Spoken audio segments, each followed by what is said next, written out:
ನಲ್ಲಿರುವ ನನ್ನ ತಂದೆ ತಾಯಿಯರು ಇಂದಿಗೆ 25 ವರ್ಷಗಳ ಹಿಂದೆ ಇದೇ ಊರಿನ ಶ್ರೀಮಂತ ವಸಂತರಾವ್ ದೇಸಾಯಿ ಅವರು ನನ್ನ ತಂದೆ. ಹೊಟ್ಟೆಗೆ ಅನ್ನವಿಲ್ಲದೆ ಕಳ್ಳತನ ಮಾಡಿ ಬದುಕುತ್ತಿದ್ದ ಜಯರಾಜ ಪೃಥ್ವಿರಾಜನಿಗೆ ಅನ್ನ ನೀರು ಕೊಟ್ಟು ಒಳ್ಳೆಯವರನ್ನಾಗಿ ಮಾಡ್ಲಿಕ್ಕೆ ಹೋದನಲ್ಲ ಅಂತ ದೇವರಂತ ನನ್ನ ತಂದೆ ತಾಯಿಗಳನ್ನು ಕೊಂದು ಸರ್ವ ಆಸ್ತಿಯನ್ನು ಸರ್ವನಾಶ ಮಾಡಿದ ಅವರು ಸರ್ಪಗಾವಲು ಹಾಕಿ ಸರ್ವ ಆಸ್ತಿಯನ್ನು ಅನುಭವಿಸುತ್ತಿರುವವರನ್ನು ಕೊಂದು ಅವರನ್ನು ಹೇಳ್ಬೇಕಣ್ಣ, ಅವರನ್ನು ಸಾಯಿಸುವವರೆಗೂ ನನ್ನ ಮನಸ್ಸಿಗೆ ನೆಮ್ಮದಿ ಇಲ್ಲ, ನೆಮ್ಮದಿ ಇಲ್ಲ.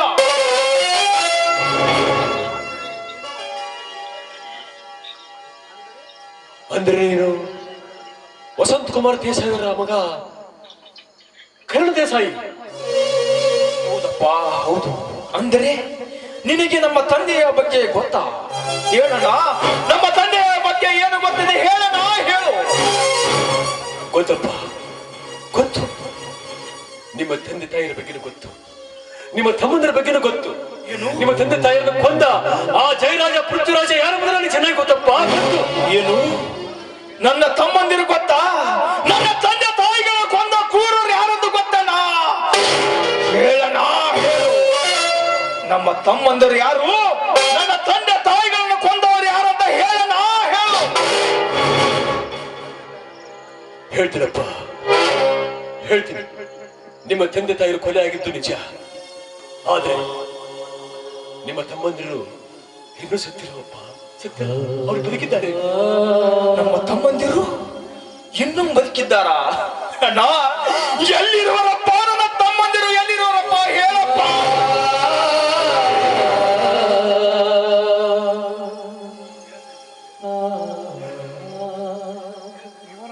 ಹೇಳ್ತೀನಪ್ಪ, ಹೇಳ್ತೀನಿ. ಬಡವರ ಬಂಧು, ದೀನ ದಲಿತರ ಯಜಮಾನ, ಈ ಊರಿಗೆ ಅನ್ನ ತಂದೆ ತಾಯಿ ಅಂತಿರುವ ನಿಮ್ಮ ತಂದೆ ತಾಯಿಯರ ಮನೆಯಲ್ಲಿ ನನ್ನ ತಂಗಿ ಕೆಲಸಕ್ಕೆ ಇದ್ದರು. ಒಂದು ದಿನ ನನ್ನ ತಂಗಿನ ನೋಡ್ಲಿಕ್ಕಂತ ನಾನು ಮನೆಗೆ ಬಂದಾಗ ಸದಾ ದೇವರ ಮನೆ ಅಂತಿರುವ ನಿಮ್ಮ ಮನೆ ಸ್ಮಶಾನ ಮೌನವಾಗಿತ್ತು. ಒಳಗೆ ಬಂದು ನೋಡಿದಾಗ ನಿಮ್ಮ ತಂದೆ ತಾಯಿಯರ ಜೀವ ರಕ್ತದ ಮಡುವಿನಲ್ಲಿ ಹಾರಿ ಹೋಗಿದ್ದಪ್ಪ. ನಾನು ಭಯದಿಂದ ಕೂಗಲು ಆರಂಭಿಸಿದೆ. ನನ್ನ ತಂಗಿಯನ್ನು ಕೂಗಲು ಆರಂಭಿಸಿದೆ. ತಂಗಿ ತಂಗಿ ಅಂತ ಕೂಗಿದೆ. ಆಗ ಜೀವ ಹೋಗುವ ಸ್ಥಿತಿಯಿಂದ ನನ್ನ ತಂಗಿ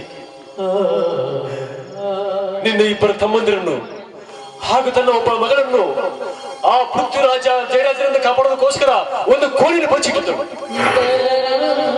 ನನ್ನನ್ನು ನೋಡಿದ ತಕ್ಷಣ ಅಣ್ಣ ಅಣ್ಣ, ಆ ಜಯರಾಜ ಪೃಥ್ವಿರಾಜರಿಂದ ಈ ಮಕ್ಕಳನ್ನ ಕಾಪಾಡಪ್ಪ, ಕಾಪಾಡು ಒಂದು ಹಾಗೆ ಹೊರಗೆ ಆಡಲಿಕ್ಕೆ ಹೋದ ಆ ಕಣ್ಣನ್ನು ಕಾಪಾಡುತ್ತ ಹೇಳಿ ನನ್ನೊಂದು ವಚನ ತೆಗೆದುಕೊಂಡು ನನ್ನ ಕಣ್ಣು ಮುಂದೆ ಕಣ್ಣು ಮುಚ್ಚಿಬಿಟ್ಲಪ್ಪ.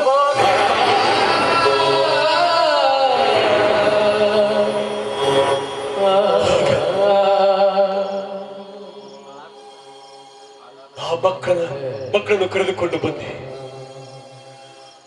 ಹೊರಗೆ ಬಂದು ನಿನ್ನನ್ನು ಹುಡುಕಿದೆ ಎಲ್ಲಿಯೂ ಸಿಗಲಿಲ್ಲ.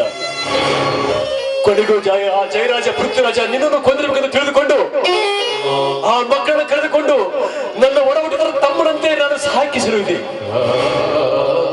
ಆ ಮಕ್ಕಳಿಗೋಸ್ಕರ ನನ್ನ ತಂಗಿಯ ವಚನ ಪಾಲಿಸುವುದಕ್ಕಾಗಿ ನಾನು ಮದುವೆಯನ್ನು ಆಗದೆ ಆ ಮಕ್ಕಳನ್ನು ನನ್ನ ಒಡ ಹುಟ್ಟಿದರಂತೆ ಬೆಳೆಸಿದೆ. ಇವತ್ತು ಆ ಸತ್ಯವನ್ನು ನಾನು ಎದುರಿಟ್ಟು ಬಚ್ಚಿಟ್ಟುಕೊಂಡ ಸತ್ಯವನ್ನ ಇವತ್ತು ನಿಮ್ಮ ಎದುರಿಗೆ ಬೆಚ್ಚಿ ಹೇಳ್ತಿದ್ದಾರಪ್ಪ, ಬೆಚ್ಚಿ ಹೇಳ್ತಿದ್ದೇನೆ. ಅಣ್ಣ, ಹಾಗಾದ್ರೆ ನನ್ನ ತಮ್ಮಂದ್ರು ಎಲ್ಲಿರುವರಣ್ಣ? ಎಲ್ಲಿರುವರು? ಕರ್ಣ ಅಣ್ಣ, ಇವನು ನಿನ್ನ ತಮ್ಮ ಅರ್ಜುನ. ಇವನು ನಿನ್ನ ಅಣ್ಣ. ಇನ್ನೊಬ್ಬ ತಮ್ಮ ಶಂಕರ ಮನೆಯಲ್ಲಿದ್ದಾನೆ.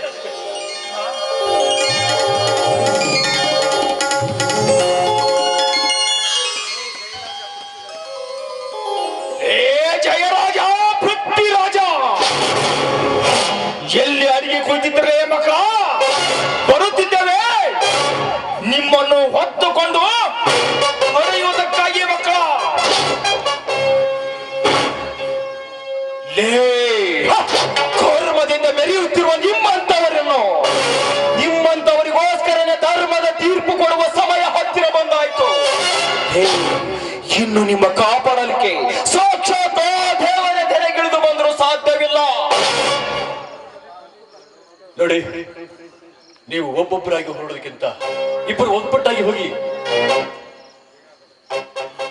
ನಿಮ್ಮ ತಂದೆ ತಾಯಿ ಕೊಂದ ಆ ಜಯರಾಜ ಪೃಥ್ವಿರಾಜರನ್ನ ಕಾನೂನಿಗೆ ಒಪ್ಪಿಸಿ ಕಳೆದ ಹೋದ ಆಸ್ತಿಯನ್ನು ಮತ್ತೆ ಮರಳಿ ಪಡೆದುಕೊಂಡರೆ ನಿಮ್ಮ ತಂದೆ ತಾಯಿ ಜೀವಕ್ಕೆ ಆತ್ಮಕ್ಕೆ ಶಾಂತಿ ಸಿಗುತ್ತದೆ. ಅಲ್ಲಿಗೆ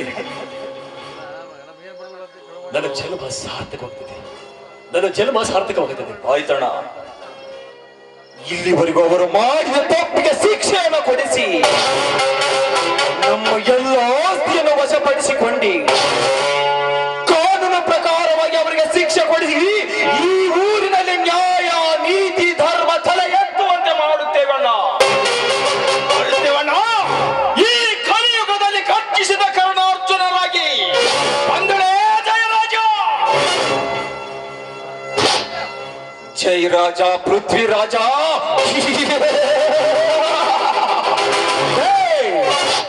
ಇಲ್ಲಿವರೆಗೂ ನೀವು ಮಾಡಿದ ಅಟ್ಟಹಾಸಕ್ಕೆ, ಇಲ್ಲಿವರೆಗೂ ಮಾಡಿದ ನೀವು ಕರ್ಮದ ಆಟಕ್ಕೆ ನಿಮಗೆ ಶಿಕ್ಷೆ ಕೊಡಲೆಂದರೆ ಈ ಕಲಿಯುಗದಲ್ಲಿ ಗರ್ಜಿಸಿದ ಕರ್ಣಾರ್ಜುನರಾಗಿ ಬಂದು ಇಲ್ಲಿವರೆಗೆ ನೀವು ಮಾಡಿದ ಎಲ್ಲ ಅನ್ಯಾಯವನ್ನ ಮೆಟ್ಟಿ ನಿಂತು ನಿಮ್ಮ ನಾಟಕದ ನಾಂದಿಯ ಕೊನೆಯ ಪರದೆಗೆ ಹಾಡಲು ಬರ್ತಾ ಇದ್ದೇವೆ.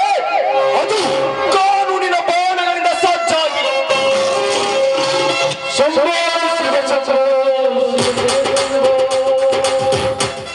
ದೇವ, ಹೊಂಬಳಿ ರಾಮಲಿಂಗೇಶ್ವರ, ಬಸವೇಶ್ವರ, ಈ ನನ್ನ ಮಕ್ಕಳಿಗೆ ಹೊರಟಕ್ಕೆ ದಾರಿ ಕಾಪಾಡಪ್ಪ, ಕಾಪಾಡು.